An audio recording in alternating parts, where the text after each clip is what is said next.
Oh, hi there. Welcome to the Bad with Numbers dating agency. You must be Neth, right? That's right. Great. Well, I'm sure you know how this works. My colleagues and I will ask you a few questions, then we'll go crunch the answers and find you some potential love interests. Oh, that sounds great. So, can you give us an idea of what type of person you're looking for? Well, ideally, I want a dream on a mean machine. Right. So, someone who likes motorbikes then? I want a devil in skin-tight leather. So, someone with a unique fashion sense that's comfortable with their appearance. And they can burn me through and through. Oh, okay, so there's an S&M element involved too. I want hell on wheels. Can you perhaps be a little less vague with that? Do you mean you want someone aggressive? Just give me a black motorcycle. You know this is a dating agency, right? We don't sell motorcycles. If it takes forever, then I'll wait forever. Okay, so we'll mark down patience under your best traits. I don't want no ordinary guy coming on strong with me. Wait, you just said you did want someone aggressive. They don't know what I'm looking for. I mean, your requirements are all over the place right now. They don't know what I need. Right. That's kind of the point to this interview, to determine that. You're gonna know it when he gets here, because the ground will be shaking. Okay, so you're after perhaps someone who works in construction. Maybe someone who operates a drill for a living? I'll do anything to let him know that I'm his, here for the taking. Okay, well, thanks for coming by. I'm sure we'll have a match for you in no time. Take care now. Well, that was pretty straightforward. I think we can all agree on exactly what he wants. A cool cool rider. Vin Diesel. Sorry, I mean a cool rider.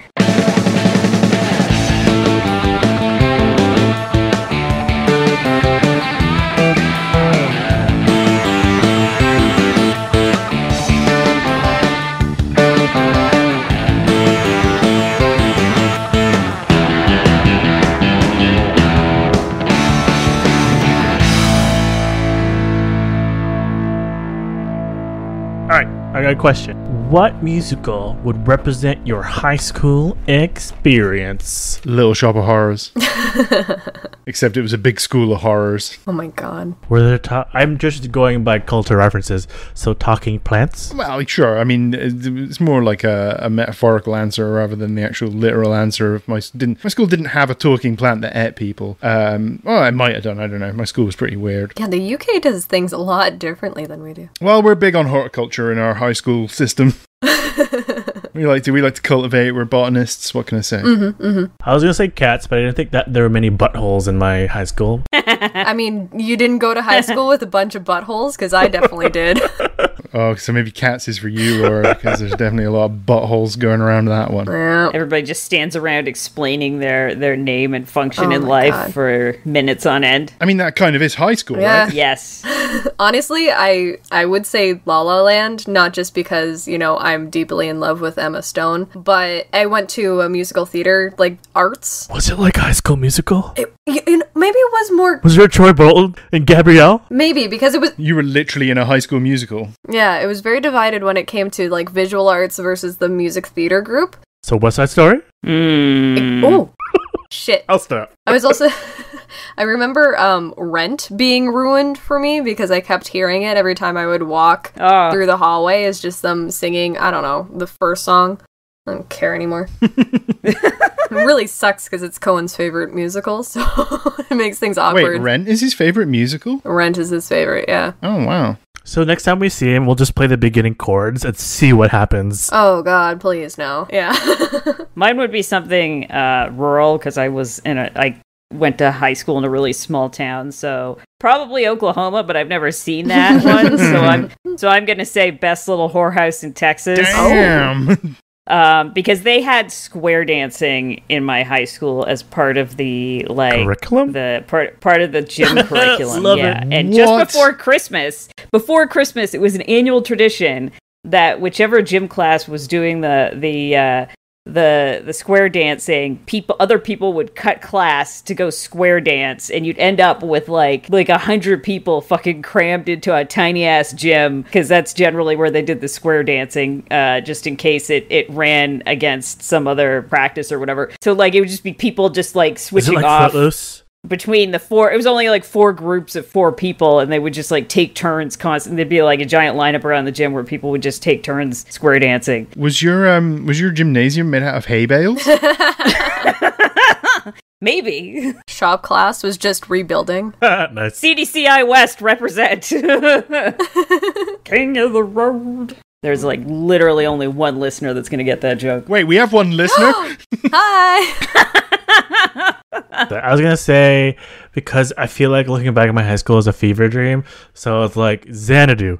There we go. Wow. Oh my god. Wow. Whoa. That's a fucking obscure-ish Trippy. one. Amazing. Wow. And also, that ties in beautifully, Roddy, to this week's show. That's a beautiful segue. Thank you, because obviously Xanadu starred Olivia Newton-John. Welcome to Bad With Numbers, a podcast where we talk about terrible sequels. I am Neff, joined as always by Laura. Hi. Roddy. Heyo. And Megan. Hey. And this week on the show, we are talking about Grease 2 from the year 1982, directed by Patricia Birch. This is the only movie that Patricia Birch ever directed.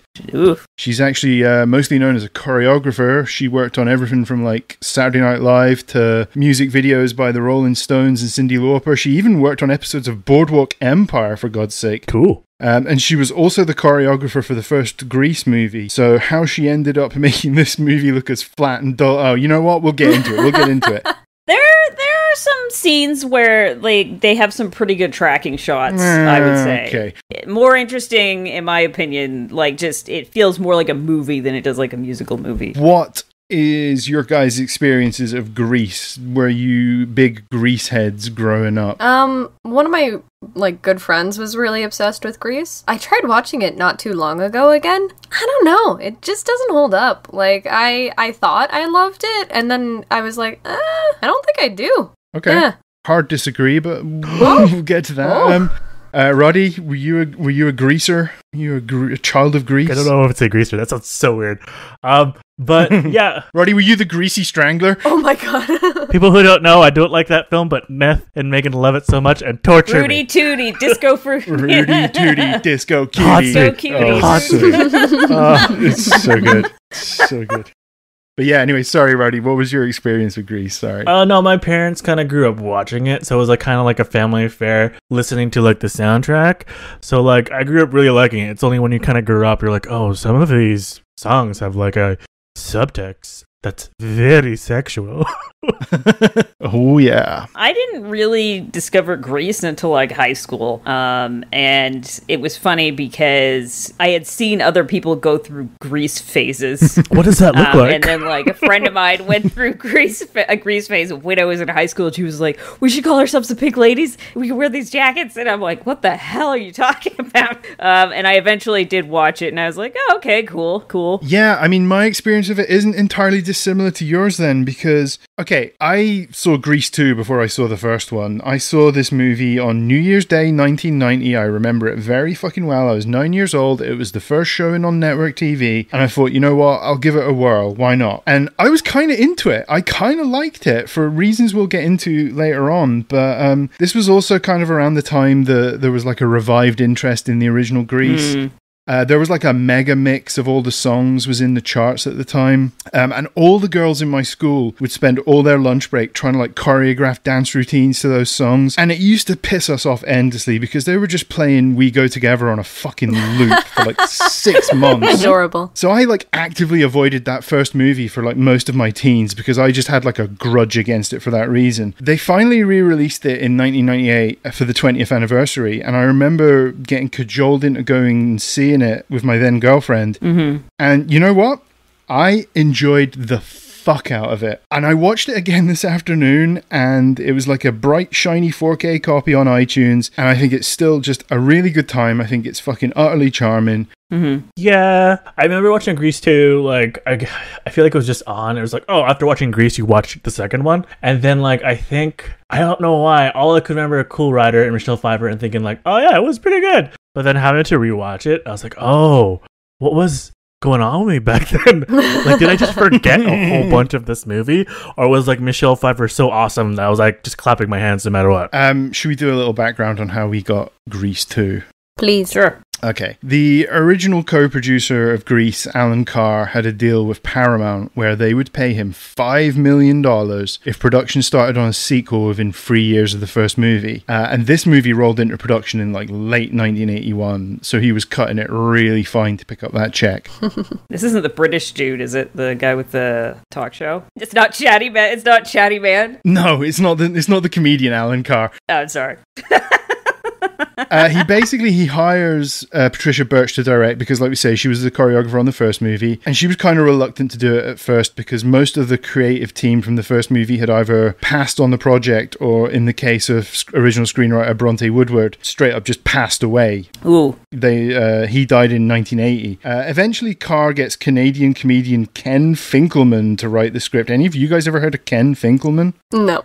No, okay. He also made Airplane 2, which may be a fucking episode at some point, but we'll see. Apparently, the original pitch for Grease 2 was to have John Travolta and Olivia Newton-John's characters running a gas station in the movie. Oh. But Travolta and Newton-John both turned down the offer to return. Although, the following year, they did star together in a movie called Two of a Kind, and that movie fucking stinks so bad that Newton-John essentially quit acting after it. So maybe they were a little hasty to skip this one, I don't know. They settle on a draft that features the next wave of Rydell High kids, so they set it in 1961 versus like the late 50s setting of the original. They cast a couple of relative unknowns in the leads in the form of Michelle Pfeiffer as Stephanie and Maxwell Caulfield as Michael. Pfeiffer had done a couple of movies at this point, but this was like her first lead performance, and Caulfield was a pretty established stage actor at this point, but he hadn't starred in a movie either. We'll get to both of them later on. Filming begins in autumn 1981, even though the script is incomplete at this point, and that is never a good sign. Nope. Boy. Apparently, a lot of stuff was shot and then cut in post-production, including a scene that mirrors the ending of the original, with Stephanie and Michael zooming off into the sky on a motorbike. I kind of like the idea of them getting up there and cruising past the car from the first movie, and it's just like Danny and Sandy's skeletons sat in the front seats because they couldn't like figure out how to get down, and they just like fucking starved to death or something. Anyway, regardless. The movie eventually opens on June the 11th, 1982, almost 4 years to the day after the original, and woof, this thing bombs hard.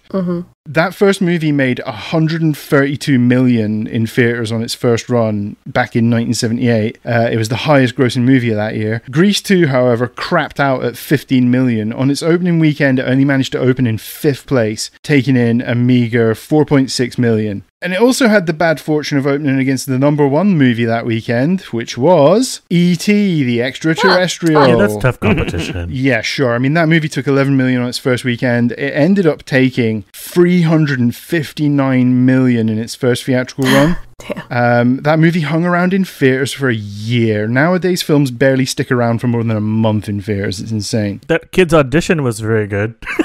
Oh, the Henry Thomas audition, yeah. Yeah, I think I was watching a documentary of like child actors, and at least with him, he's back in like The Haunting of Hill House. I think that's called. So it's nice. But yeah, his original like acting when he's just crying and bawling, and like Steven Spielberg was like, "You got the part." I was like, "Sure." This is why he's the only one that I could see in that role. Yeah, Henry Thomas he's a solid actor. He's done a pretty consistent body of work since E.T. You know, he pops up in stuff from time to time. He was in Doctor Sleep, the Shining sequel. Oh. But wait, was he playing the bartender? I don't remember if he played like I think it was the bartender. Bartender that's meant to be Jack. He's meant to be Jack Nicholson's character from the original, but he's now the bartender in The Overlook. You know, yeah, good to see him. It's always nice to see Henry Thomas and stuff. Yeah, I feel like with E.T. up there, it didn't have a chance. And also, like with E.T., there's iconic moments that you can remember. With Grease 2, it was like, what's an icon? Oh, Michelle Pfeiffer.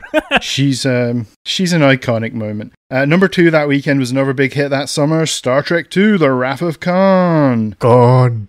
Is that how you do it? Yep. That was an impressive rebound because people kind of hated that first Star Trek movie at the time, even though it was it made a fuckload of money. But yeah, motion picture is very much a kind of a cinematic, more serious sci-fi interpretation of the franchise, and people were not having it. It kind of fundamentally misunderstood why the franchise was popular. Motion picture is good. It's just not it's not good in the same way that Wrath of Conn is good, and Wrath of Conn kind of brought it back to what people loved about the franchise, and so people went fucking nuts for it. Yeah, they kind of wanted more like an adventure story, right? And that's kind of the hole that Conn fills. That might be a Good with Numbers episode. I don't know. I think that's probably the best Star Trek movie. I may be wrong. Megan, you're the Star Trek expert. You know better than me. I prefer 6 and Discovered Country. Oh, okay. But Wrath of Conn is good, though. Well, you know who's in 6? Christian Slater is in 6. So we can talk about him at length. Yeah. Number 3 that weekend, another sequel. What the hell? There was me saying like, oh, Hollywood used to be really original. This fucking top 5 is littered with sequels. Hollywood's never been original.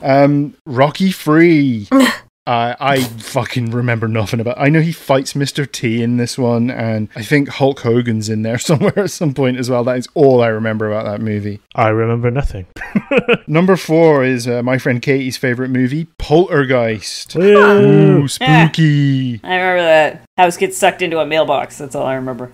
Yeah, I don't love that movie as much as some people do. It's fine, you know, it's creepy. Poltergeist 3, I was kind of thinking it might be an episode, but I went to a screening of it a few years ago at the Royal here in Toronto, and Gary Sherman, the director, was actually at the screening, and he gave a pretty impassioned talk after the movie about the making of it, and I think he argued the case for it actually being a good film pretty well, so maybe that's not an episode after all.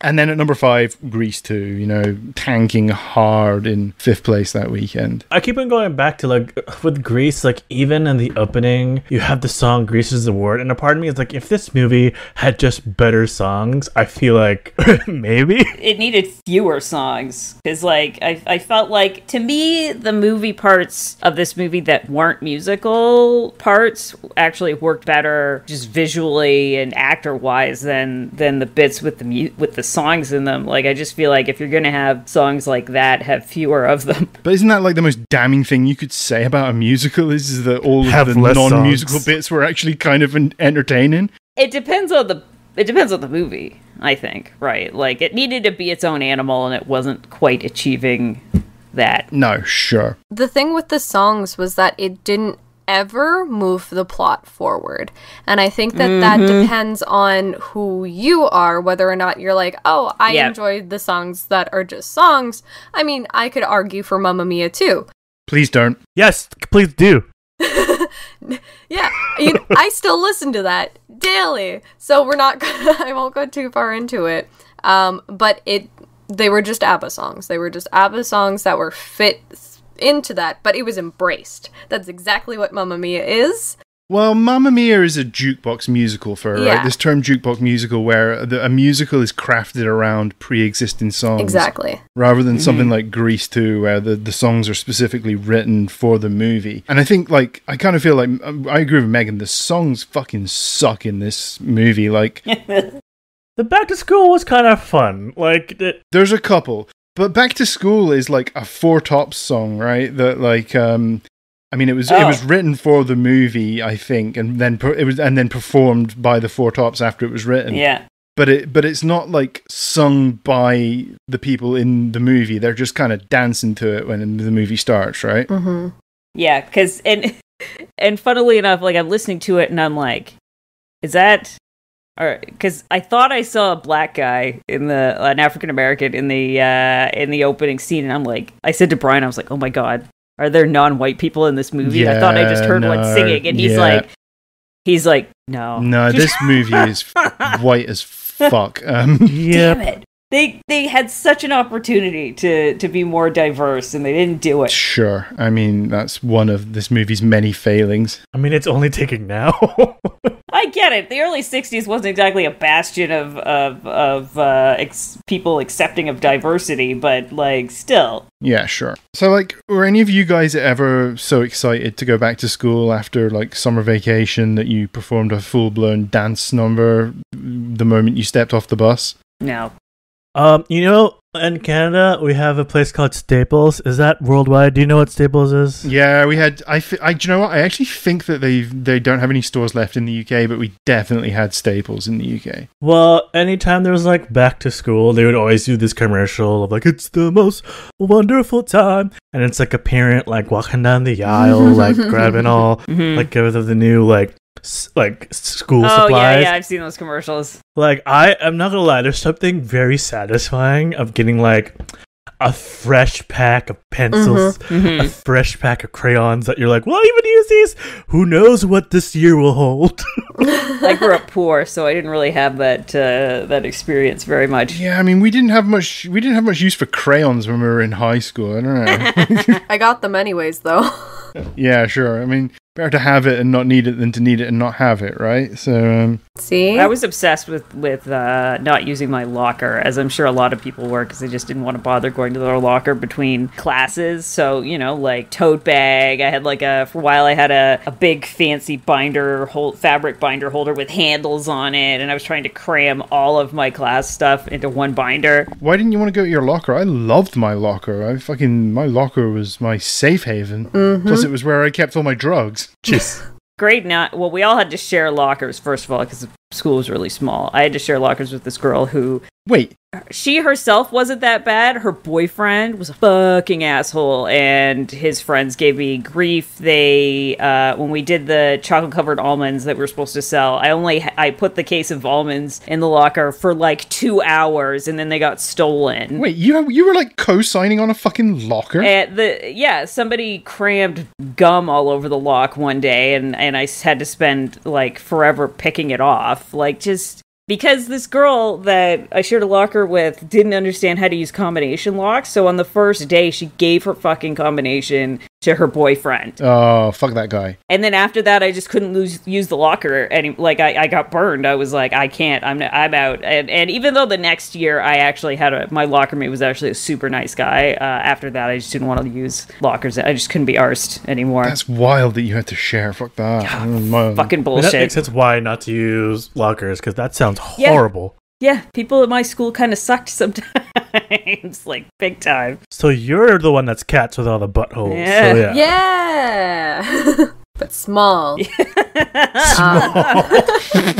I had a couple of locks actually cut from my locker the first year of high school because there was this clique in the basement that didn't want me to have my locker there, so they just kept cutting my lock to try and get me to move out. When you went to theatre school, were they called the Toughs? Were they the Toughs, this clique? No, they were just the basement kids. They were just the burnouts. The fucking cellar dwellers. Oh, that would have been so much better! It's a shit 1980s horror movie, don't worry about it. It's not like I came up with that on the spot. No, still though, you would think. But I ended up with a really cool lock where it was just this sliding disc that you could push into different directions. So then of course I did the up, down, left, right. Nice. I was gonna say, when you do it in a certain combination, does Pinhead come out and drag all your fucking oh my god, high school bullies to hell? That would be kind of cool. Yeah, all these kids rock up for Rydell High in 1961, and they're all super excited to be there, singing Back to School. And you know what? I don't think they're actually super excited to be there. I think the lyrics of that song kind of suggest that they don't want to be there at all. My favorite part, though, of the opening, is just kind of being in the position as an adult. Just the principal and her whatever sidekick. Just them calmly oh, it's a new morning day. Them calmly raising the flag. And the terror in their eyes when there's this mob of rhythmically dancing students coming their way. And I was like, that's actually quite frightening. It is. Let me tell you. I mean, respect that they had the same lady playing the principal. Yeah, I mean, there's not many cast carryovers from the first movie apart from Didi Conn playing Frenchie, what and the fuck is she Eve doing Arden in this playing movie? The principal. Yeah, we'll get to her in a minute. We meet all these pink ladies. They're all clearly in their mid-20s, like everybody in this movie, right? Yeah. There's not a single teenager to be found in this film anywhere. It's insane. Dolores looks like she actually is a high schooler, and she's playing a 12-year-old. Yes. I think she was 16 when she made this. That's Pamela Adlon, who went on to star in the sitcom Better Things. We've talked about her on the show before. Yeah. But I don't understand these cliques. I don't understand, and I've never understood American high school cliques. Explain to me people who have letters on their jackets. I don't get what that is meant to represent. They just work on, I assume it's just a sports team. Sports that have too much of a budget. That's what it is. So what does the letter mean? What's that for? Is that their initial or something? The school, isn't it? Isn't it the school? Oh, is it? I think it's more of an American thing. I don't know. I guess, I don't know if people had jackets at my school or not. Letterman jackets. I think, yeah, it's true. Like, I'm trying to think of going back. I don't think I've seen anyone with those jackets, except only in these American high school movies. I guess. Or we didn't have football in our school either, so I don't know if it's a football thing. Oh, actually, maybe we did have football. I don't know. What the fuck do I know? I didn't watch this. Also, everybody is just smoking out front of this school in this movie. This is fucking nuts. Like, when I was at high school, we had to go and hide down a laneway to have a smoke. And I remember my maths teacher once, Mr. Hinchcliffe, caught us and ended up actually having a cigarette with us down there. Mm-hmm. He died in a car crash not long after I left school. R.I.P. that guy. He was fucking awesome. Anyway, there is so much smoking in this movie that I like literally felt a tumor growing in my lungs as I was watching it. It's insane how much smoking is in this film. And I say that as somebody that smoked for 25 years and was like 2 years clean. But did you crave a cigarette? No, it takes more than watching fucking Christopher McDonald smoking a cigarette to get me to want one again. Never again. Speaking of whom, Christopher McDonald here playing one of the T-Birds, Shooter McGavin himself. One of my favourite character actors. I'm always happy when he shows up in a movie. He's in stuff like Requiem for a Dream. He's in The Faculty. He plays Elijah Wood's dad in The Faculty. He was in Thelma and Louise. He's in Thelma and Louise, of course. He plays the stupid husband. Yeah, that's right. He took the Robert De Niro role in those Midnight Run sequels. We might be doing one of them at some point because they're kind of bizarre. He was in Yesterday's Enterprise, where he played the dude from the past Enterprise C. He has a thing with Tasha Yar, I think. Wait, isn't she dead? There's a whole thing where this ship that was supposed to complete a battle ends up getting yeeted through a wormhole, and it changes the future of the Federation, and in this future version of the Federation, Tasha isn't dead. Is it the same actress playing her? Yep. Oh, that's cool. It's an excuse for them to bring back Denise Crosby, and the Enterprise is a battleship instead of an exploration ship and all this kind of yada yada. That ship had to go back to the past to complete the battle that was so historic. Wait, is this Star Trek? TNG. No, this isn't the plot of Grease. no, it's fine. This tangent, that was an actual plot. This movie was just like, when I'm thinking about it, I'm like, oh, I guess the biggest deal of this movie is the talent show. Never in my life have seen so much high school students obsessed. High school students that look like they're in their 20s, 30s, obsessed about a talent show. That's the movie. Cohen was pretty obsessed with ours. It reminded me of the talent show in Mean Girls. That's what it reminded me of. Like the Christmas play? Yeah, that thing, yeah. That's iconic. I thought that's what was going to happen. We'll get to that. Oh my god, that fucking talent show. Anyway, enter the main character of Michael, played by Maxwell Caulfield. He is supposed to be Sandy from the first movie's cousin. I mean, she's Australian, he's English. That's not a big deal. I have cousins in Australia. Not a big deal. Let's talk about Maxwell Caulfield for a minute. Mm-hmm. He basically beat out a bunch of people for this role, and it was kind of supposed to launch him into the limelight as like a hot new leading man for the 80s. And seemingly he believed that hype because he gave a super obnoxious interview to New York Magazine just before this movie came out, where he brags about how he's been getting sent all the scripts that are going around at the time, and he's got a meeting with Francis Ford Coppola, but he doesn't believe he's right for the role, and blah, blah, blah. And apparently the best script he's read is the one that he's written himself. I was just thinking, like, who the fuck is this guy? Steven Segall? Come on.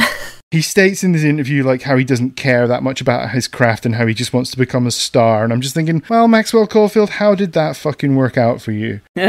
Because he learned humility pretty fast, because the leading man roles dried up real quick on the back of Grease 2 tanking. Mm-hmm. And he was, like, relegated to supporting parts before the 80s were even done. Mm-hmm. Of course, he plays Rex Manning, the burnt-out pop star in Empire Records. I rewatched Empire Records again today just to do a little bit of Maxwell Caulfield background work. Oh my god, that movie holds up so much.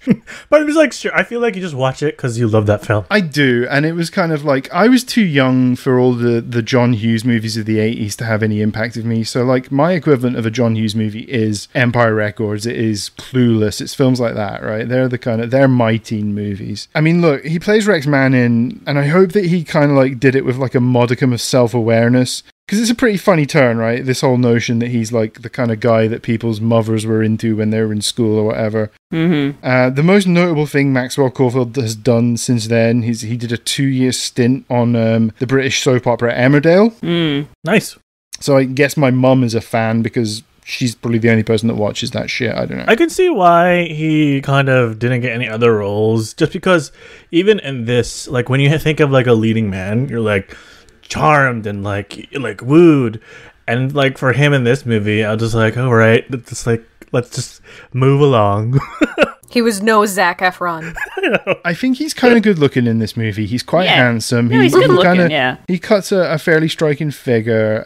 See, that's all physical, like the handsomeness, but then like there's the charm that has to kind of go with the handsomeness. And then outside of that, like there's so many moments where like you're supposed to like feel for him when he's like being sad about not getting the girl. And I was like, all right, I'm not feeling this at all. Well, that's the thing, is it his acting or is it the way that the character was written? Because I think it was a shitty character. Yeah, I agree. And I think that it was just copy and paste. Yeah, he's just kind of this mild-mannered British dude, and like, sure, his accent brings all the girls to his orbit because it keeps showing him.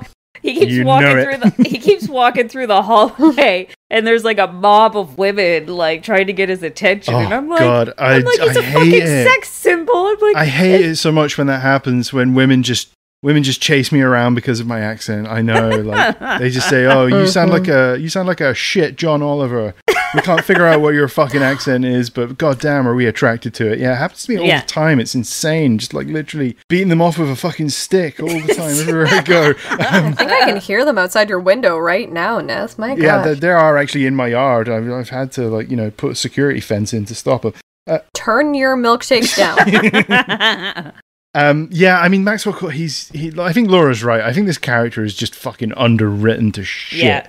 Yeah. It's like, we can't do Danny Zuko again. What can we do? Let's have like this milquetoast kind of fucking bland sort of blank canvas for fucking, other characters to kind of project upon. His personality is boarding school. But I guess you could say the same thing for like Michelle Pfeiffer. I mean, like her role 100% was like written not that great, I would think. It's like, so it's on par. But then for some reason, I don't know.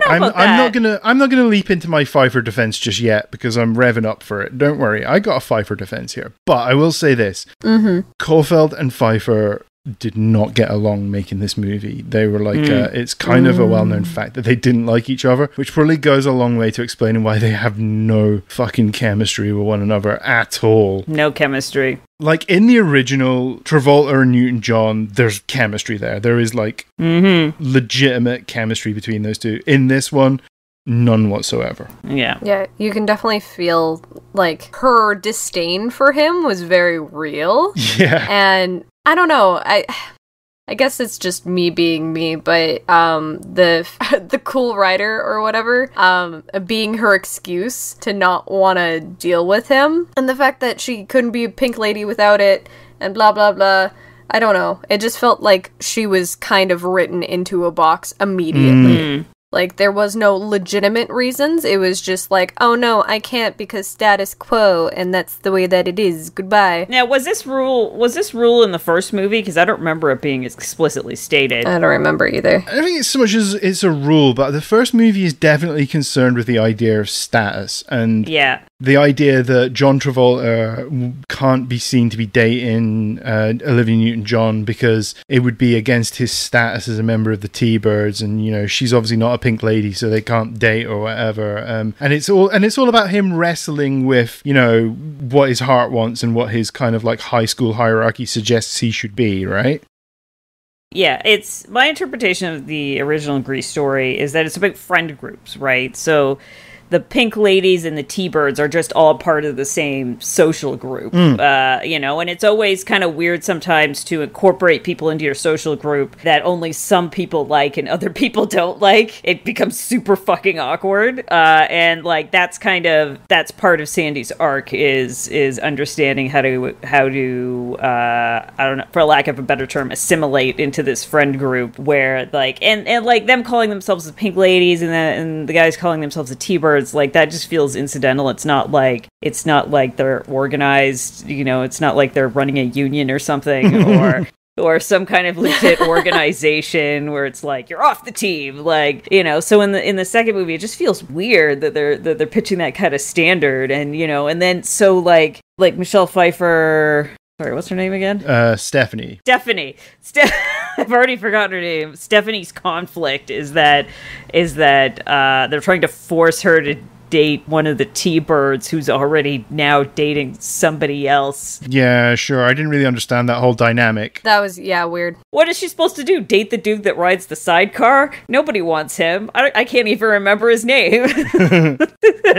Yeah, it kind of ties in with, like, the whole thing about the T-Birds is they kind of suck in this movie. They're like, I don't know, they're going around appearing shaming the shit out of everybody. Yeah. I mean, who would actually aspire to be a part of this kind of social group? They're kind of wimps in this film as well. They're like wieners. super scared of this other motorbike gang. I don't know. It's kind of like, I don't know why anybody would give a shit about the T-Birds in this film. We get Didi Conn here reprising her role as Frenchie, even though she's like 30 by this point. She's still in high school. Taking a victory lap or 2 or 3. Yeah, this is how disorganized this movie shoot was. Her character was in the drafts when they started shooting, and by the time they were halfway through shooting, her character had been written out of the film. So she just kind of fucking disappears halfway through the movie and doesn't show up again. It's very strange. Yeah, and like it doesn't explain. I'm guessing she's taking a victory lap because the beauty school thing interrupted her high school credits or something. It doesn't explain why she's not a pink lady anymore. She could easily be the leader of the pink ladies. It's never acknowledged. She's wearing a jacket that looks like their jackets. She calls Stephanie a friend, too, I think. Yeah, they don't really seem to pay attention to her that much. The only time we see her is when she's in the chemistry classroom, pretty much. Just bring her back as a fucking guidance counselor or something. Yeah. Sue Snell the shit out of her, right? Just have her as a guidance counselor. Because when she showed up, I was like, oh, is she going to be a teacher now? Oh, she's still a student. Okay. It would have made more sense, right, to have her as a teacher. No, it's true, because even when I think about it, like what made Grease so fun is that the main 2 leads had like their own lives and their own set of friends that they could talk to. And like this one, Michael talks to like no one else. Like I have no idea. Well, he talks to Dolores a little bit. He talks to Pamela Adlon's character, I guess. Oh yeah. Yeah, in the first movie, like I said, the conflict is Sandy becoming friends with Frenchie, and then, you know, having to, you know, and trying to figure out her relationship with Danny, and also trying to figure out her relationship with Rizzo. But in this one, like he doesn't really make friends with the T-Birds until the end, basically. And even then they're just like, oh, you owned us, here's a jacket. And like with Michael's character, I kind of get like they do the whole like new kid in school thing. And look, I fucking did that. I went to 3 different high schools over my high school career, and I kind of got the vibes of like how tough it is to figure it out. You got to figure it out on the first fucking day. You've got to understand all the cliques, all the hierarchy. You've got to understand all of that shit. Otherwise, you're going to fucking find yourself at the bottom of the pile. I kind of understand that they're setting up the conflict to him, but his character is so dull. Yeah. They don't ever really give him any kind of like dramatic arc where he kind of like learns to accept himself or whatever, instead of trying to fit in with these people. In fact, they do the opposite. At the end of the movie, he becomes a fucking T-Bird, right? Spoilers, I guess, but... He has a song where he complains about her not accepting him for him, and then when the thing with the motorcycle happens, I'm like, did he just kill off his alter ego? I legit thought that's what he did, and then I was like, oh. Anyway, they fucking go bowling, because that's what these kids do. They go bowling, and we get like a bunch of shit innuendos, and we finally actually get a fucking song in this movie. You know, it feels like forever between songs. They're all singing about let's bowl, let's rock and roll. I went bowling a lot as a teenager. Bowling's fun, right? Bowling is great. Cosmic bowling is its own level too. That's not how you bowl, though. Running around in the bowling lanes and like that's disrespectful to the bowling alley. Absolutely. And here's the thing that pisses me off in this movie the most is these set pieces. They're all kind of doing them into the camera for a good fucking chunk of them. I hate that. It feels so inorganic compared to like, you know, people bursting into the song already feels inorganic, but when you're like acknowledging the fourth wall is there, that really fucking takes me out of the movie. And this bowling set piece is bad. Like the choreography is boring. There's nuns in the background here, might I add. Are they also from The Devils by Ken Russell? What the fuck are they doing in here? But yeah, considering that this movie is directed by the woman who did the choreography for the original, none of these set pieces ever like pop in the way that Summer Lovin' did, or the way that Grease Lightning does in the first one, or even fucking Beauty School Dropout in the first one is like a really kind of extravagant set piece, right? So good. It just feels disorganized. There's too many people. There's too much going on the screen. They're cramming way too much. Yeah, I mean, it's almost like they started shooting this without a script, right? Yeah, they're just like throwing everything in there, you know. I mean, it's a great introduction to Dolores, I guess. I like Dolores. Oh man, just thinking about, like, imagine being the director and it's your first time directing and you're not even getting the full script yet, and then all of a sudden you have to choreograph these, like, this very, like, you're also being a director, and I assume they didn't actually hire another choreographer. It was her doing double duty. Yeah, pretty much. I mean, it's a poison chalice right out of the gate, right? It's I would have said no, but, you know, that's me. I'm happy that she was able to get in Boardwalk Empire, because that sucks. Being on this movie would suck. Yeah, I mean, look, she's had a really distinguished career, but none of it has been as a director. It's all been as a choreographer. We should also mention that Paulette is played by Lorna Luft. Judy Garland's daughter. Judy Garland's daughter, half-sister to Liza Minnelli. She's dating, what the fuck is his name? Was it Johnny? Yeah, Johnny, that's right, yeah. Johnny, who was formerly dating Stephanie, and Johnny is still obsessing over Stephanie. He spends the entire movie obsessing over Stephanie, which is kind of shitty to Paulette, to be honest. Very shitty. I like how Rex Manning, and I will be referring to him as Rex Manning for the rest of this fucking episode. I like how he rocks up late to the bowling alley, because, you know, British people are always late for stuff, apparently. And yeah, he gets his first interaction with Dolores.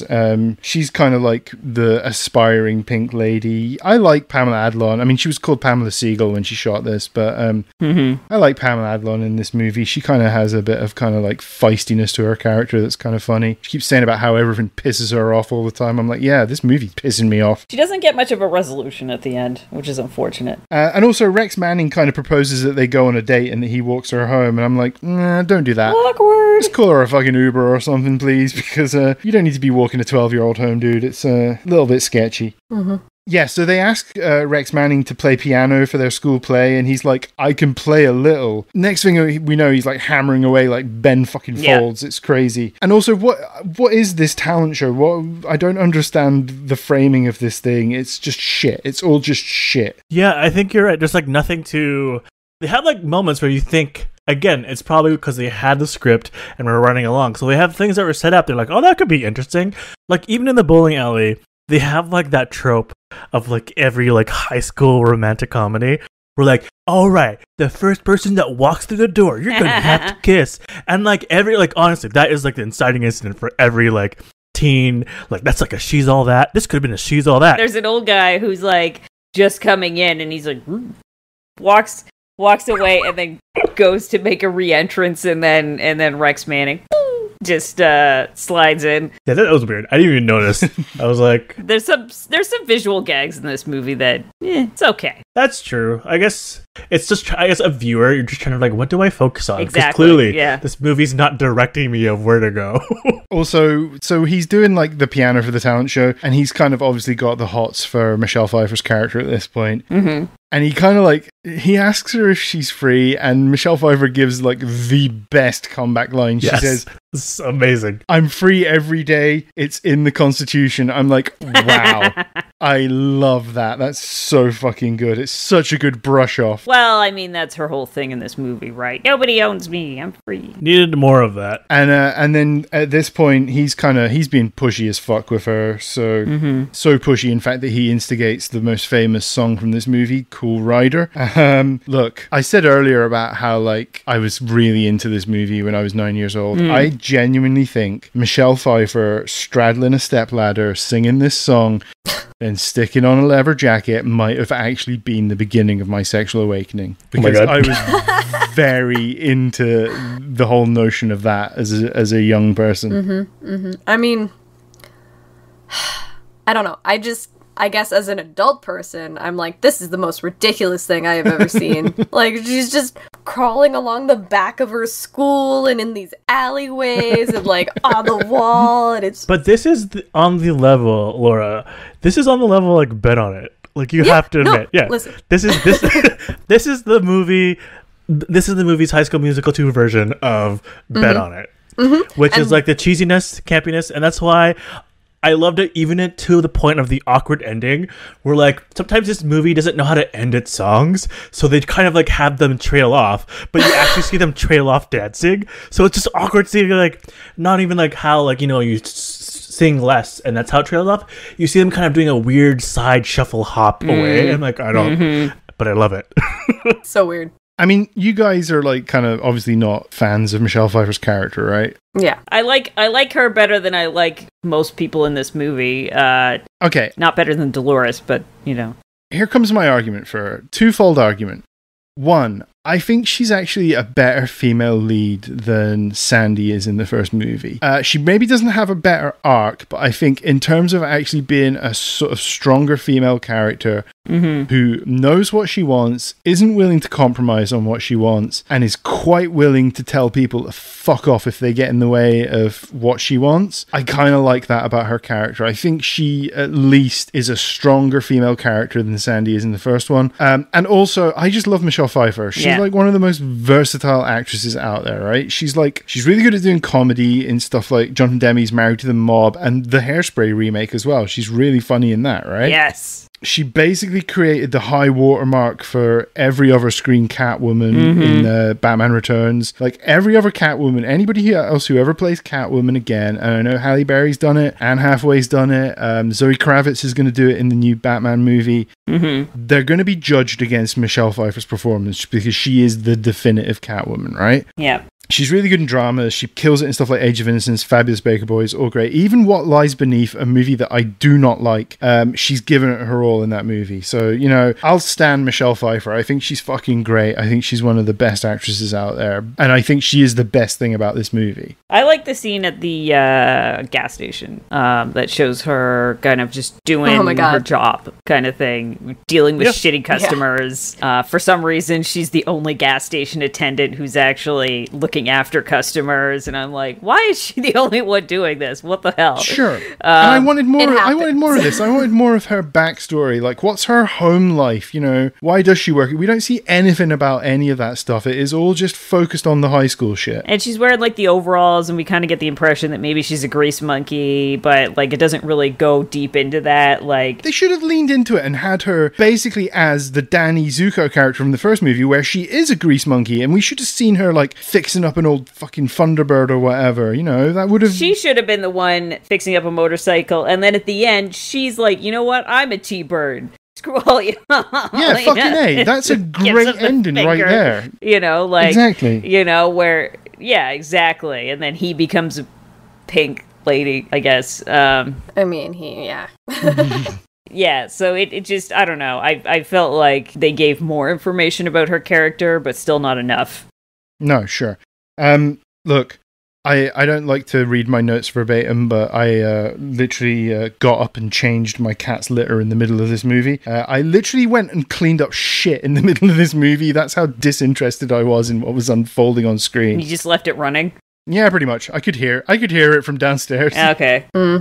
Halfway through too, I was actually thinking of that too. I was like, maybe this movie would be better if I just have it on the background and I just do other stuff now. And I was like, then it becomes those movies where I judge it differently, where like it's so harmless that you just can put it on the background and then jump in occasionally. Okay, is this a thing? And I keep asking this of you guys because you guys had a very different high school experience to me. Is it literally a thing where you do other people's homework for them? Like, I know that you can pay people online to write your dissertation and shit. Don't ask how I know that. But did anybody ever like do anybody else's homework for them in school? That just seems like so much effort. I didn't do my own. No, but then I don't know. Like again, everyone's in their kind of social circles, so I have no idea if there was an underground plagiarism ring going on in my school. There could have been. I just don't know. So maybe. Yeah, I don't know. I just, it wasn't a thing that we ever did, so I just found it kind of weird. But it does happen. Like when this subplot came on, I was like, oh, this reminds me of the Netflix movie, The Half of It, where it's basically in order to make money, she writes other people's, what's it called? Papers. Okay. But in that, it was 2000, it's like 2019, and she could use the computer and not, physically have a different handwriting. That's so much harder what you're doing, having to physically handwrite. Everyone's like, or maybe the teacher's just lazy and they don't even care. I don't want to say that. I don't know. I like the fact that he put the splats on one of the guys' papers to show that, like, he literally just does not care. Or like the wax seal thing that he does on it or something? No. He splatters the ink with the pen. Oh, okay. Oh, yeah. Okay, yeah. To show that he's, like, a messy person and everything. I will say that teachers are weird in this. There's one, like, I laughed a little bit because it's way back in the beginning. Like, welcome this teacher after recovering from mental exhaustion. Oh, poor guy. Oh yeah, that guy who keeps passing out or whatever because he's having a mental breakdown. And also the slutty teacher. I don't get that at all. That's so weird. And implied that she dated students sometimes, yeah, that's maybe. kind of weird and gross. Didn't need that in the movie. In fairness, the students look like they're 25, and maybe they are, so maybe they got a case of the Benjamin Buttons, and they all are teenagers. They're just aging backwards. Who knows? The school is under a hellmouth. Also, side note, one of these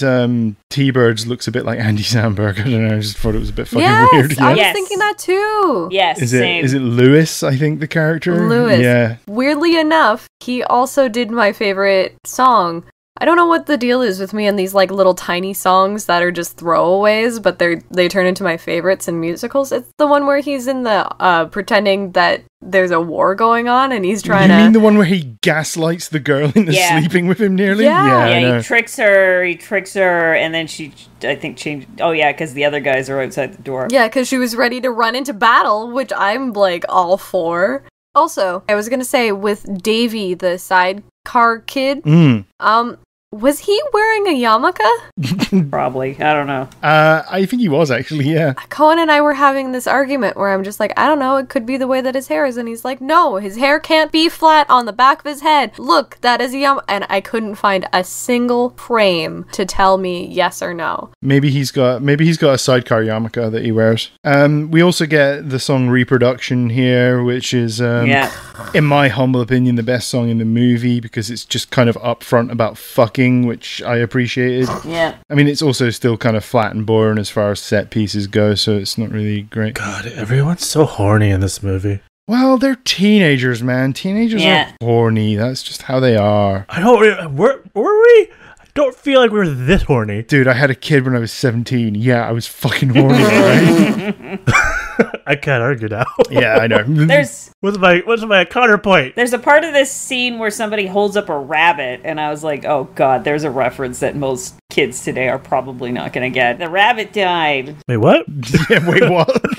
It's an old form of pregnancy test. They used to, it's an expression. The expression "the rabbit died" means, I'm pregnant. Because I thought you meant they like peed on a rabbit or something to find out they were pregnant. I thought they'd like to. They would take the urine and they would inject it into the rabbit, the female rabbit, and then they would kill the rabbit, kill the rabbit, and then cut it open and look if its ovaries were enlarged, because basically the hormones from the pee would cause inflammation in the ovaries of the rabbit, and that was how they used to do pregnancy tests, supposedly, way the fuck back. Just so I'm clear here, time. You're telling me that the way they did pregnancy tests was they essentially peed in a rabbit. And if they injected in a rabbit. That's worse, that they injected the pee. That means that they had to handle the pee first to get it into an injectable state. Yes. And then they inserted it into the rabbit, and if the rabbit's ovaries exploded... Yeah. What sorcery is this? Why have I never heard of this? When my mom was pregnant with it was either me or my brother, I can't remember which it was. They called my dad's parents, and my Grammy, who is British, was on the phone, and they were like, guess what? The rabbit died. And my grandmother, who was from, I think it was Manchester, was like, sorry to hear that. Was he sick long? And they were like, yeah. It was like a colloquialism where they came from, and both of my parents came from Nova Scotia. I've literally have never heard of this before. This is madness. I've never heard anybody else use this term. So I suspect when they hold up the rabbit in this scene, it's a reference to pregnancy tests. I thought they were just referring to bunnies fucking a lot. Like rabbits. Yeah. I might be misinterpreting this, but it wasn't. It is a. I am talking about a legit thing that existed. Wow. So Like they didn't. I think even my parents didn't really understand how the rabbit pregnancy test worked until I looked it up. Because anyway. Well, there you go, ladies. If you're pregnant, don't pee on a rabbit because it'll pop like a fucking balloon. Yes. Well, I'm happy that's changed. So I'm sorry, I just like modern day movies where they have the stick and it's this really like tense scene. I'm like, oh god, I wouldn't want to see this filmed like those pregnancy scenes filmed in this context. God, I don't know if I even wanted to know this. Anyways, I'm sorry.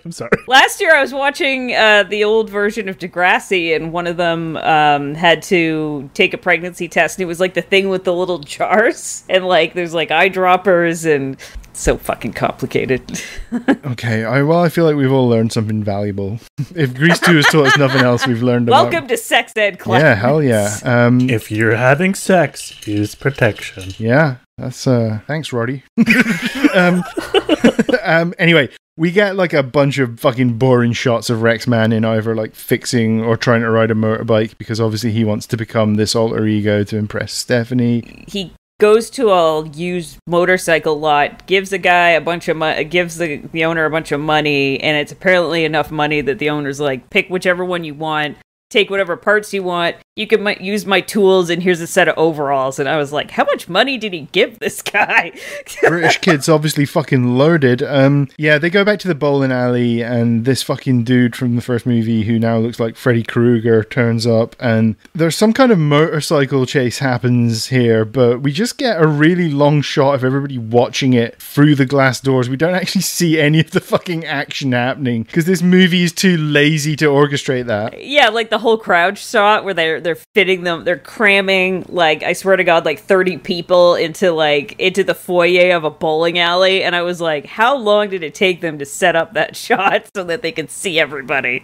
Like, some people are obviously standing on risers or crates or chairs or something. I mean, the adage is show don't tell, right? And yet we're not shown any of this motorbike action to begin with, and all we see is them sort of singing "Who's This Guy?" and then we finally see Rex Manning in his cool rider persona. He looks like a dumbass. Dark goggles that he's wearing at night. He's kind of like fucking, he looks like some kind of Zorro on a motorcycle, and these gang members that are terrorizing them are just kind of falling over because he does a wheelie near them. I'm like, Jesus fucking Christ. I was like, okay, this guy, he's trying to take kind of a Fonzie angle on this. Not that Fonzie really drove the motorcycle much in Happy Days, because Henry Winkler famously could not ride the motorcycle. He had no fucking clue what he was doing. But that's how I would imagine that Fonzie would take on a bunch of evil biker dudes who would just try to magically make them fall over, because, you know, Fonzie was some kind of a wizard. If I came up to one of you wearing goggles and a motorcycle helmet, you'd probably be like, Neff, what are you doing?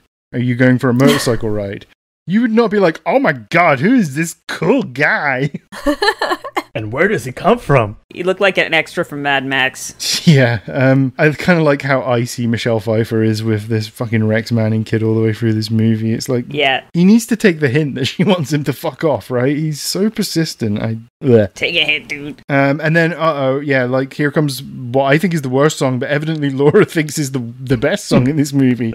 Is Lewis trying to get his partner to sleep with him by tricking her into thinking there's a nuclear attack, which, I mean, at least is kind of like relevant to the time, right? This is like right before the Cuban Missile Crisis. Everybody was worried about, you know, Russia launching nuclear attacks. Thank God we don't have to ever worry about that ever again. Also, this guy has a fucking gun down in this air raid shelter. Yeah. That was dumb. Lady, get the fuck out of there, because this has murder-suicide written all over it. Is it the same bomb shelter that Rex Manning is doing other people's homework in? I think so, yeah. Like that he's down there using it as well. Because we were debating about that, because even in the school there was like a sign that said bomb shelter. And I was like, it just seemed like a theme, you know what I mean? So, like a running gag. Maybe. Haha, the Russians might kill us. I don't know. I don't think this movie's smart enough to fucking do anything like that. Okay, fair enough. But yeah, she thankfully figures it out and busts him on his shit. Yeah, good for her. Yeah, she gets the fuck out of there before consummating anything. One of his friends is like listening at the door. A couple of them are, yeah, they're both there. Yeah, they're waiting to hear them fuck, apparently. I don't know. Oh, did you guys know that Michelle Pfeiffer did her own stunts in this movie, by the way? Because there's this scene where she goes for like the bike ride with Rex Manning, and like she's... No helmet and everything? Yeah, she's like fucking... She's on the handlebars. She like literally gets on the front of the fucking handlebars of this thing, and it's all done in one take. I'm like... Sits in his lap. Fucking hell, Michelle Pfeiffer, like... We're like, is that looks like actually her? Yeah. That's dangerous. It's definitely not him riding the bike, but it's her doing that. And it just made me think of the whole Uma Thurman Kill Bill thing, like how she nearly fucking died doing a stunt for that movie. She got her ass kicked, yeah. Mm-hmm. I thought you were going to say Kim Kardashian and Kanye West. I was like, no, okay, no. Nope, I wouldn't be able to speak on that topic. No, because just like the infamous music video where he's riding a motorcycle and she's facing the other way. Again, it just makes no logical sense of like, why would you ride a bike like that? Okay. I mean, a bicycle has like one seat, right? So in the before time, I don't know if people still do this shit. They used to give each other rides on their bicycles by having the passenger sit on the handlebars. But like a motorcycle has a bigger seat, so that somebody can sit behind you. Mm-hmm. It's literally constructed that way. Why the fuck would you put somebody on the handlebars? That doesn't make any sense. Not cool enough. It's not safe. Also, safety first. Wear a helmet. Yes. Says Rex Manning. He's the only one wearing a helmet in this movie. I don't know. This romance between them is like so fucking superficial, right? Like, at least in the first Grease. Yeah. There was the backstory that Danny and Sandy had like spent the summer together, right? And that was like outside of all of the high school status bullshit. In this, it just feels like so fucking quickly thrown together. It's insane. Yeah. Basically, Rex Manning agrees to help Pfeiffer with her homework on Shakespeare. And they're in a diner, and look, I don't eat meat, but this fucking sloppy monster of a burger that she's eating looked absolutely delicious. This is like my favorite part of the movie is this burger. It's clearly a real burger. I guess that goes back to like Megan saying like sometimes those moments are more interesting because you're just hoping that it leads to somewhere else, like that casual conversation. Like maybe they'll spark some chemistry and like learn from each other, and we'll actually see why they get together at the end. But no. No, zero fucking chemistry in this movie. And then we get to before the talent show, we have like a musical set piece 90 minutes in, which is like non-diegetic. It's like Maxwell Caulfield singing a song, but it's like a kind of voiceover. So weird. Yeah, it's really fucking dumb. Yeah, I didn't like that. That was weird. It's the charades one, right? When he's just walking around being like, yeah, living my life as a charade. It's like, okay, so don't be the motorcycle guy, you mopey asshole. Like, it's not hard. And then we get to the talent show. Oh my god, I wanted Carrie White to show up here so badly. I was just like, yes, that's what it felt like. Demonstrate your fucking pyromania talent, Carrie White. Yeah, when Michelle Pfeiffer's character, when Stephanie gets up on stage for her part, I was like, she's just the dead stare into the auditorium. I'm like, is she gonna make something burst into flames? Well, yeah, but before that, we get the Cool Rider character basically fucking yeets himself off a cliff. Yes. This thing is labeled as Dead Man's Curve, but there is no curve here. This is just a straight drop into a fucking ravine. Normally there's a bridge, and I'm like, why does the curve have a bridge? I don't know. That scene made no sense to me. Nope. Because it's like, they're like, if this were to happen in real life and you saw someone drive off a cliff, you'd call the cops. Well, there's no body there. Like, we're fine. Let's go. Like, no, this is like the beginning of I Know What You Did Last Summer. This is that big thing, guys. And like, your accessories to possible like manslaughter or something like that. Oh yeah, they're all just fucking standing around slack-jawed at the edge of this fucking cliff. Nobody thinks to like go and phone the police or anything, or phone a fucking ambulance. Yeah, I legit interpreted this as him trying to kill off his alter ego. That's what I thought he was trying to do. It could have gone so fucking wrong for him, right? Like, he could have literally died doing this. It's so dumb. I thought he was going to be totally fine because there was piano at the talent show. Oh, yeah. So I was like, oh, he's okay. Like, everything's fine, and nobody mentioned anything. No, but who did they get to sub in for the piano? It was Ben Folds, right? It must have been Ben Folds. Yeah.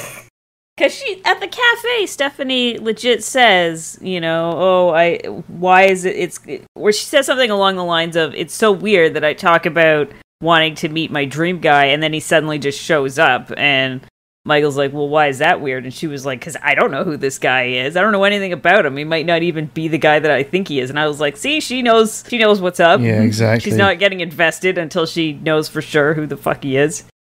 Paulette finally stands up to Johnny at this talent show because he like kicks off about her not going on stage dressed like that. It's kind of like, good for you, Paulette, and fuck off, Johnny. Yeah. Don't tell people what they can and can't wear. I'm so confused of how we're supposed to feel about those characters, though, because like they're playing off for comedy, and the way the ending is structured, we're like, yay, everyone's all in this together, but like they're such dicks in this entire film. Yeah, like, those three guys that like worked so hard for their performance, only for them to get like assaulted in the shower. I was like, no, they're like the villains. They should like get suspended. They should no longer be at school. Why are we focused on that? Because they're cool, Roddy. They're the cool guys, remember? And then the performance that they give is pretty good, so I don't know why they felt the need to beat the shit out of three dudes when they spend all that time practicing. You'd think they seem deeply insecure. And then also, what the fuck is happening in this sequence where like Pfeiffer realizes that Rex Manning is dead? And they have this horrific dream sequence that I'm assuming takes place in motorcycle heaven or whatever the fuck is going on here. There is like a lot of smoke, which is kind of on brand for this movie, given the amount of smoke in there is in it. Everything is silver and white. And like, I was just like, wait, is Pfeiffer having like a fucking mental breakdown in the middle of this talent show? I thought that too. Yes. And then she just sings her thoughts to the audience and they're like, woo! Amazing. At the end of a song that's a jaunty song that's about the seasons. Yeah. I mean, luckily she was playing winter, but like she just sings her depressive, she just goes and sings her like stream of consciousness thoughts to the audience and they're like, yeah, okay, awesome. Just wanted them to cut to like Simon Cowell in the audience being like, it's a no from me, I'm afraid. If this movie had more of that, because it was like, it's the one thing after this whole movie that actually like got me like to pay attention again. Yeah. This like fever dream with all the silver. Like if it did more of that, I feel like I maybe would like this movie more. More fever dreams, more like WTFs, more camp, more people painted silver. Yeah, sure. And like that's one of the cool things about the first one is that the set pieces are done in like a fever dream kind of style. Like even Greased Lightning in the first movie is done in like a kind of like, you know, very sort of stagey set backdrop, and then there's like a hard cut at the end of the song to them just standing in like this mechanic's garage. It's kind of a really nice cut the way they do it. But yeah, this film doesn't have like the invention to do those kind of flights of fantasy like that. No, they just play it straight. It's just like, hey, let's talk about reproduction, and you see that. Sure. And then for some reason they have a luau because they did a fair at the end of the first movie, so you got to do something different, I guess. Smash cut to luau, and I'm like, wait, how much time has passed? Yeah, I know, it's weird. 1 minute, and also the editing on this is so all over the place because like 1 minute they're all in the pool, the next shot they're all out of the pool, then it's night, then there's fire. I was just like so fucking disorientated in this closing scene. I did not know what was going on. They're in the pool, and then a bunch of motorcycles go flying into the damn thing, and then suddenly they're not in the pool. Yeah, before that we get Pfeiffer and Johnny are like the luau king and queen, and some guy drowns himself in the pool, I guess, this teacher that had a breakdown. I don't know, I guess that's like played for a joke, but whatever. And this fucking motorcycle gang of bullies show up. Yeah. And they trash the place, the fucking jerks, and everybody is shrieking, and there's motorcycle engines, and then people are like throwing pies around for some reason. I don't know. Yeah. And then Rex Manning shows back up on his motorcycle, and he leads these guys on a chase, and once again, we don't see the chase. We don't see them leave this fucking luau. All the money was spent on the luau outfits, Neth. If you had to choose between this wonderful, thrilling chase scene and a luau, of course you picked the luau. Well, I guess. I mean, I guess the implication is that he actually jumped that gap where the bridge used to be, that he actually jumped it on his motorcycle. Then fucking show it, movie. Come on, movie. Because they were like, he must have jumped to the other side. We could jump to the other side. And I was like, are they going to try? I want to watch this. And then they didn't. Did they actually show the other side? It just looked like a cliff to me. Yeah, it just looked like a cliff just to me, an abyss that he just fucking plummeted into. I don't know. Yeah, exactly. No, I was gonna say, he jumps over the pool. And then like two of these dickbag bad guys fall in the pool, and then the main dickbag falls in, and I guess that's it. Like everybody, does the pool like instantly kill them? Is it full of acid or something? Yes. What the fuck? Is like, does that just resolve everything that these people fell in the pool? Because nothing comes of it after that. I don't know, maybe very strong chlorine. It could be pretty intense stuff. It gets in your eyes. It washes away the bad feelings. Oh, okay. And then Michael basically gets inducted into the T-Birds. If I was Michael, I would have told them to fuck off and stick their fucking hierarchy up their exhaust pipes. But no, he's got to conform. He's got to become what fucking people expect him to be. It's okay. It's by that point, they're probably telling the writer to just finish it. We need to film this now. They pair Davy up with Dolores for some goddamn reason. I was like, that seems questionable. Yeah, Dolores gives like this little spiel about how she can't date Michael anymore, and then he whispers something to her. I was like thinking, is this the fucking end of Lost in Translation? What is he telling her? Like, fucking come meet me out back in 5 minutes or something. I don't know. It's creepy. Yeah. Gross. Yeah. And then the fucking movie ends. And remember in the first Grease how it ends with a big song and dance number?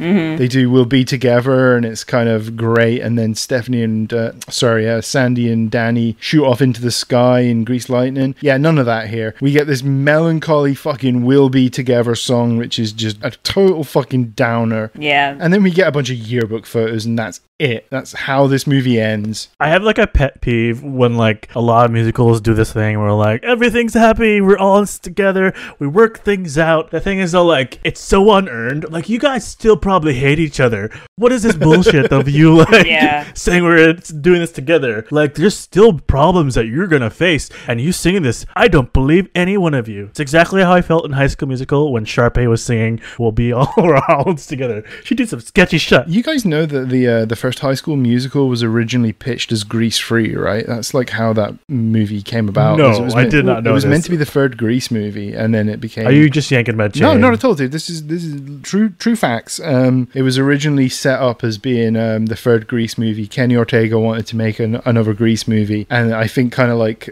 too much time had passed, so they just kind of let it become its own thing. Well, like if you look at it, it really is like the bones of the first Grease.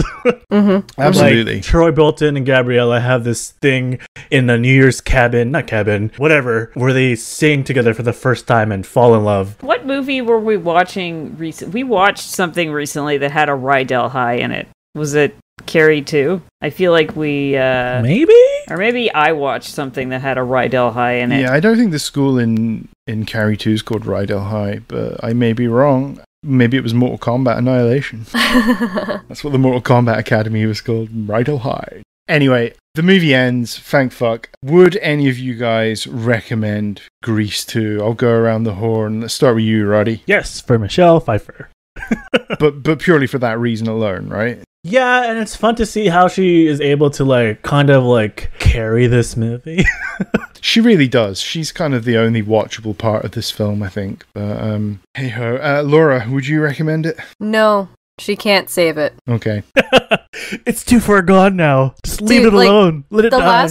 The last song comes up, and I legitimately let out like a oh fuck. Like I couldn't keep it back. It came out like just naturally. I thought we were done. I thought this was over, and then all of a sudden I hear like the musical scale, and I'm just like, ah. Yeah, I mean this movie is 5 minutes longer than the first one as well, which is never a fucking good sign. But sure. Yeah. Megan. Okay, first of all, it was Charlie's Angels Full Throttle that had a Rydell High in it. Oh, okay. That was probably on purpose, just to absolutely. Be cheesy. And no, I would not recommend this movie. Fuck it. Fuck this movie. Damn. Short and sweet. Yeah, I mean, okay, sure, I'll chime in too. No, I would not recommend this movie. This movie is not good. The set pieces are flat. None of the characters are particularly well written, with the exception of Stephanie, and even then, she doesn't really get much of an arc. Like I said, in the first movie, we've got Danny wrestling with like his status in high school, and it tries to like grow him as a character. There's also like a legit dramatic subplot in the first movie between Kenickie and Rizzo, where she thinks she's pregnant. And sure, the first movie ends kind of dumb with Sandy turning into like the legging-clad sex pot, but it's still a lot of fun fun to get to that point, and the songs are great, and the set pieces rule. This one has none of that. Like, the songs are kind of boring. The fucking set pieces are very kind of unengaging. The whole thing is just bland. You know, it's just a bland, lazy sequel that does absolutely nothing new. And those are the worst kind of sequels, in my opinion. But, you know. Yep. You just gotta have it in the background and then laugh at the weird things that happen. Like, there's so many instances in movies where, like, there's a big background, like, musical thing happening, but they also have to keep a conversation going on to keep the plot forward. Yeah. So it's just fun to see, like, background dancers dancing when they don't have to. I don't know. You can't bottle Grease Lightning again. Ayo. That was our episode on Grease 2, directed by Patricia Birch from the year 1982. We are taking a break for Labor Day next week, so we will be back in 2 weeks' time when we will be talking about... Put on these glasses and you'll enter the world of the game. There are no rules in this game except win. You feel the excitement. Glasses, quick! You get the glasses. Because you're part of the adventure. Spy Kids 3D. Oh yeah! Yeah. Pop those 3D glasses on, because we are talking Spy Kids 3D. Game over. Until then, you can find us on Twitter at Bad Numbers Pod. We are on Instagram at Bad Numbers Podcast. You can email the show at bwmpod@gmail. You can find us on YouTube as well. We have been Bad with Numbers from Toronto, Canada. Stay safe out there. Goodbye. Bye. Bye.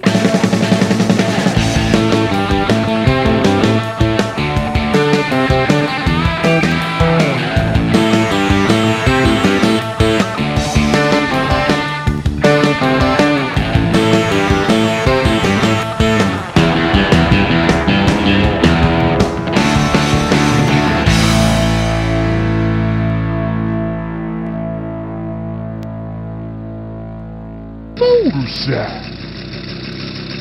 Cool. Cool. Cool. Cool. Cool.